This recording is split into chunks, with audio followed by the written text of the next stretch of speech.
సునీల్ రెడ్డి వరకు కేసు వెళ్తుంది అని చాలామంది ఎక్స్పెక్ట్ చెయ్యలేదు.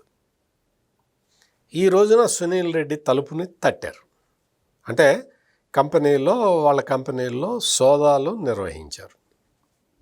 ఈ సోదాలు నిర్వహించే స్టేజ్ కన్నా ముందు వాళ్ళ పిఎల్ని వాళ్ళని విచారించారు. అంటే సిస్టమేటిక్గా వెళ్తున్నారు. ఎందుకు వెళ్తున్నారు? వీళ్ళు ఏం చెప్తారు, జగన్మోహన్ రెడ్డి మనుషులు, మాకు తెలియదు, మర్చిపోయాము, గుర్తులేదు.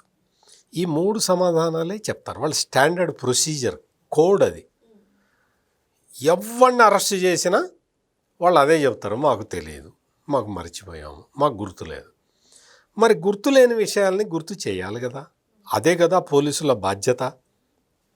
అందుకని వాళ్ళు ఏం చేస్తున్నారు అంటే ఈ డిలీట్ చేసిన వీడియోల్ని కూడా, అంటే వాట్సాప్లో పంపించేసి వీడు కూడా డిలీట్ చేసినా కానీ రిట్రీవ్ చేసే టెక్నాలజీని కనిపెట్టారు.